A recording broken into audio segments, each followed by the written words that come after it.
Troy's cross-country team is used to running, but this morning was extra special.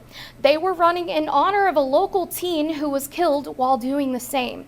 I spent the morning at Crossroads Park in Temple, where the team wanted to remember their fellow runner and promote safe running habits in hope of stopping a similar tragedy from happening in the future. 15-year-old Bryce Ficus, a member of Rosebud Lott's cross-country team, died a year ago today after he was hit while training with his team. For area runners, the incident served as a tragic reminder of what could happen if they weren't careful themselves. During the accident, we made priority to get the vest to ensure our safety. The Trojans say their #1 rule is, if you see a car while running, do not assume it sees you. We don't run on the trails that are closest to the roads just in case they don't really see us. We mainly run closer to grass and areas like that. The team also says runners should never wear black and should always run on the left side of the road. In addition to the vests, the Trojans wore neon yellow shirts and bib numbers filled out with their reasons for running and why they love it. Bryce isn't here with us anymore and he can't run, but we still have the opportunity to run, so being able to be here and run is just a blessing. In Temple, Ashley Ruiz, KWTX News 10. Meet Riley West. The 6-year-old baked around 840 cupcakes this week to ensure kids like her have a Merry Christmas through Toys for Tots. The Marine helping Riley today in Woodway says that her work is super important. Something like this that Riley's doing is great. The whole point of the program is to keep the community involved with helping the community helping the community.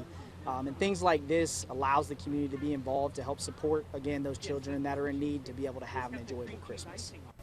Last year, Riley raised over $1,000 for the cause, and this year, the first grader doubled that with over $2,000 raised for area children in need. The best 5K on the Brazos took place this morning. People gathered at the Redwood Shelter in Cameron Park, beginning at 8 a.m. to take on the flat, fast, scenic course that ran along the Brazos River. If you didn't make it this morning, there is a virtual race going on through May 22nd. Downtown Waco is a little more crowded this weekend thanks to Chalk Walk 2020. This is the very first year we're able to bring all of the original ideas together in this fall festival format.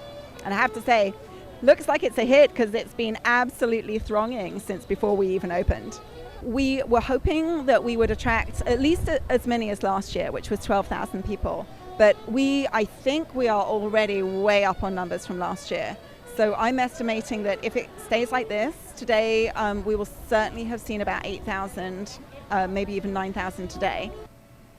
The Chalk Walk takes over 4 city blocks on Austin Avenue and features chalk murals created by local artists, a 2-day market, live performances, and more.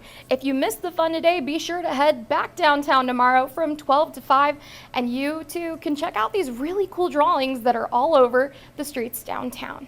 We're here at Veterans Memorial Park, where they're having the very first ever farmers market benefiting the Lacey Lakeview Fire Department. The idea for this fundraiser came from a community member.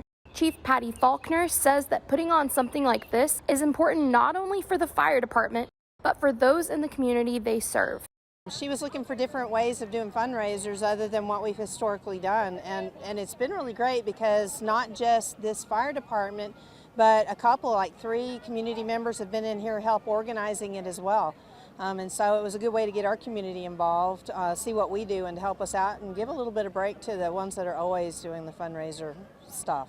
Visitors to the farmers market got the chance to browse more than 30 vendors with tons of homemade and handmade goodies for sale. They could also participate in the silent auction, grab popcorn and snow cones, get their face painted, and visit the bouncy slide. Volunteer firefighters like Amelia McCook say the money will go a long way.